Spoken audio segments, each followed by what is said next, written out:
Subscribe कीजिए शब्द सम्राट news channel को और बेल आइकन को भी दबाइए लेटेस्ट न्यूज सबसे पहले देखने के लिए।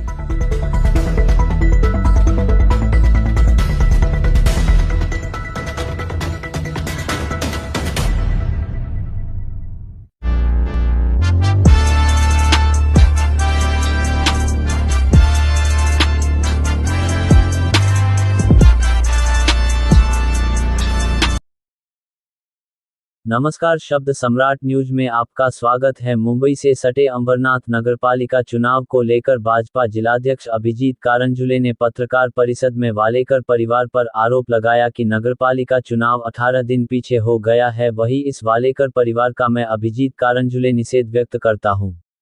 बता दें कि 2 नवंबर को होने वाले नगरपालिका चुनाव को लेकर साधना वालेकर परिवार द्वारा एक पिटीशन कोर्ट में दाखिल की, जिसके चलते अंबरनाथ नगरपालिका का चुनाव 18 दिन पीछे हो गया। वहीं इसका जवाब देते हुए राजेंद्र वालेकर ने बताया कि चुनाव आयोग किस पार्टी का है और पैसों के बल पर चुनाव जीतना चाहते हैं कारंजुले। वहीं अंबरनाथ शहर सुर्खियों में आ गया है। वहीं इससे अंबरनाथ शहर की राजनीति गरमा गई है।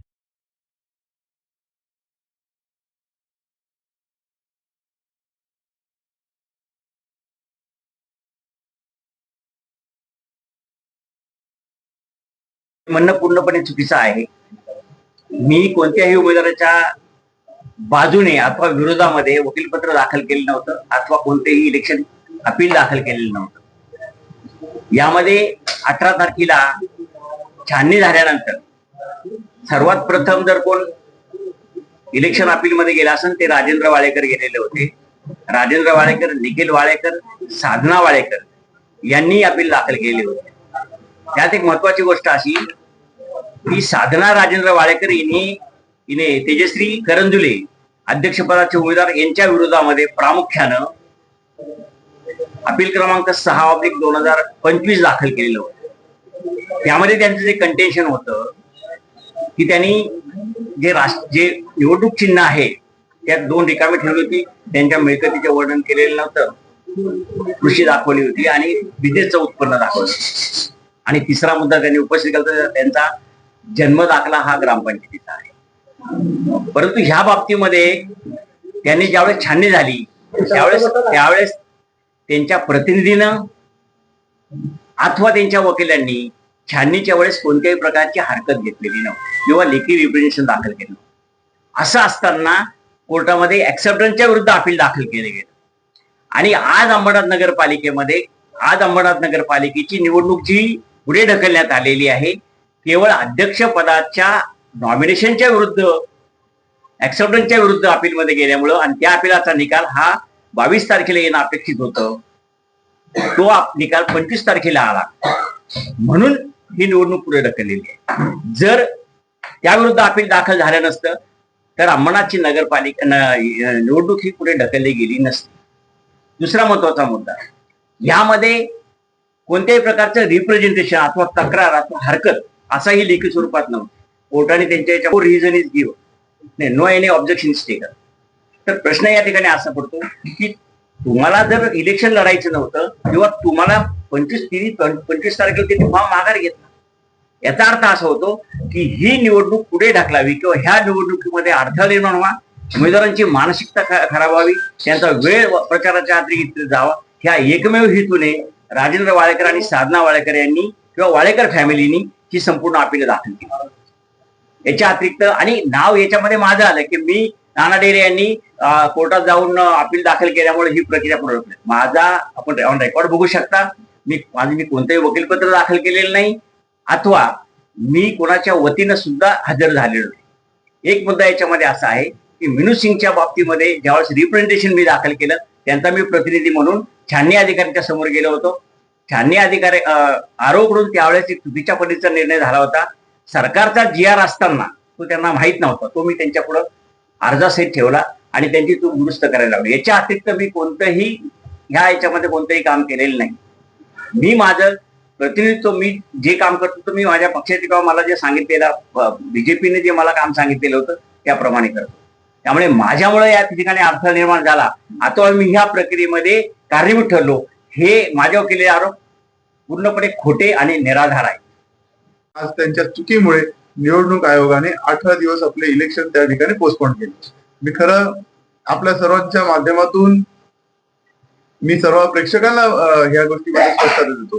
कुठंतरी इतर पक्षांचं नाव सांगण्यात येतंय की त्यांच्या माध्यमातून झालं, परंतु राजेंद्र वाडेकर यांच्या चुकीमुळे किंवा यांच्या हेतुस्फूर्त यांनी कोणत्याच प्रकारचं कारण नसताना, कोणत्याच प्रकारची निवडणुकीला उभा राहण्याची इच्छा नसताना, कारण की त्यांनी यांचा फॉर्म अगोदरच विड्रॉ करून घेतला होता, परंतु विड्रॉ करत असताना कोणत्याच प्रकारची न्यायालय लढाई करायची आवश्यकता नव्हती.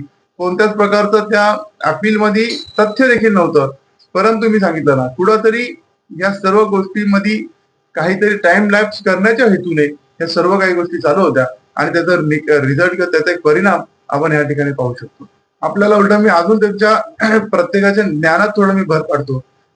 भारतीय जनता पार्टीचे 5 उमेदवार हे फक्त सूचकची सही नसल्यामुळे त्या ठिकाणी बाद झाले होते, परंतु त्या ठिकाणी आम्ही सर्व आमच्या जे कायदे सल्लागार असतील त्यांच्याशी त्या ठिकाणी चर्चा केली आणि आम्हाला जेव्हा लक्षात आलं की याच्यामध्ये आपण फक्त टाइम लॅप्स करू शकतो, परंतु निकाल हा आपल्या बाजूने लागणं शक्य होणार नाही.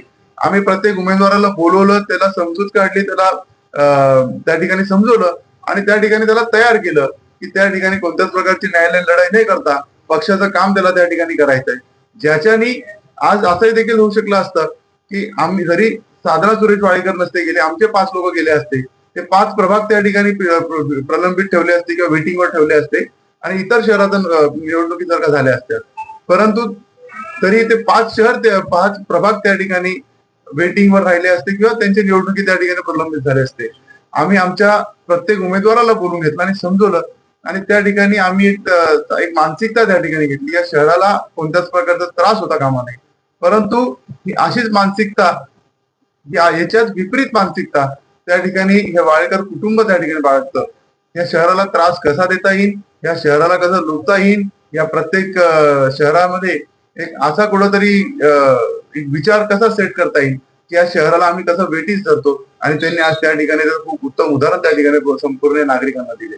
मी पुन्हा एकदा या अशा मानसिकतेच्या, अशा विचाराचं या ठिकाणी खंडन करतो आणि याचा निषेध करतो. मी अंबरनाथकरांना सांगेल का करंजुले परिवाराच्या पायाखालची वाळू ही सरकलेली आहे, कारण का आमचे श्रीकांत शिंदे, एकनाथ शिंदे साहेबांची जी सभा झाल्यात शहरामध्ये, त्याच्यामुळं ह्या करंजुले परिवाराची पायाखालची वाळू सरकली त्यांच्या उमेदवाराची, त्याच्यामुळे अशा आरोप करत असतात. आणि आम्ही जो नियमाप्रमाणे जे केलेले आहेत, कोर्टामधून ज्यावेळेस बाद होतो एखादा पेपर, तर तो आम्ही येऊन त्याच वेळेस 25 तारखेला 1:03 आम्ही आमची प्रक्रिया पूर्ण केलेली. आम्ही तो फॉर्म मागे घेतलाय साधना वाडेकरांचा. त्याच्यामुळे हे सगळं प्रकार होतच नाहीये. हा निवडणूक आयोगाने लादलेला अंबरनाथ शहरावर एक प्रकारचा बोजा आहे. अंबरनाथ शहरातल्या लोकांना त्रास देण्याचा जो हे चाललेला आहे निवडणूक आयोगाचा, हा सगळा प्रकार फक्त ना फक्त निवडणूक आयोगाचा प्रकार चालू आहे. आणि अंबरनाथकरांना त्रास देणं हे आपल्या तुमच्या करंजुले परिवाराचा प्रत्येक वेळेस आदत आहे ती.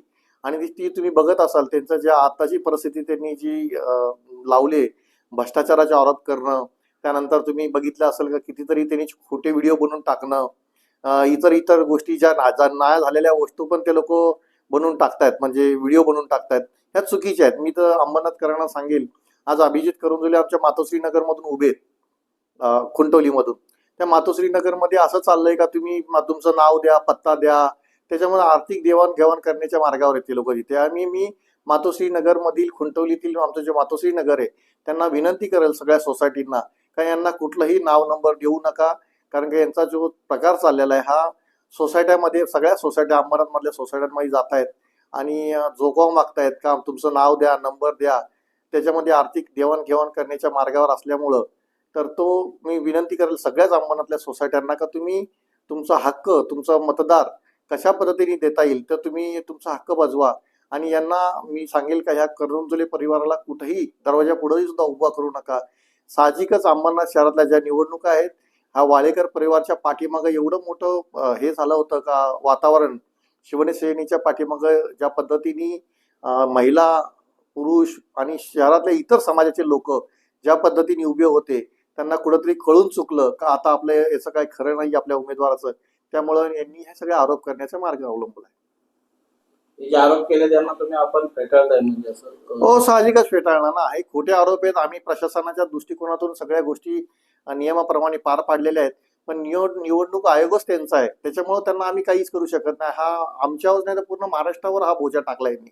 आणि अंबरनाथच्या जनतेला वेठीस धरण्याचं काम फक्त ना फक्त ह्या करंजुले परिवाराने केलेले आहे. आणि निवडणूक आयोग कोणाचा आहे हे तुम्हाला सगळ्यांनाच माहिती आहे. त्याच्यामुळे हे सगळ्या अंबरनाथकरांना वेठीस धरणं, आज 20 दिवस तुम्ही का झोपले होते का? तुम्ही ज्यावेळेस तुमच्या 25 तारखेच्या दुसऱ्या दिवशी तुम्ही हा सगळा प्रकार करायला पाहिजे, तिसऱ्या दिवशी करायला पाहिजे होता. तुम्ही 20 दिवसानंतर 12 दिवसानंतर तुम्ही हा सगळा प्रकार करताय आणि 20 दिवस निवडणुका पुढे ढकलताय. याचं मागचं कारण काय सगळं तुम्हाला जनतेला माहिती आहे.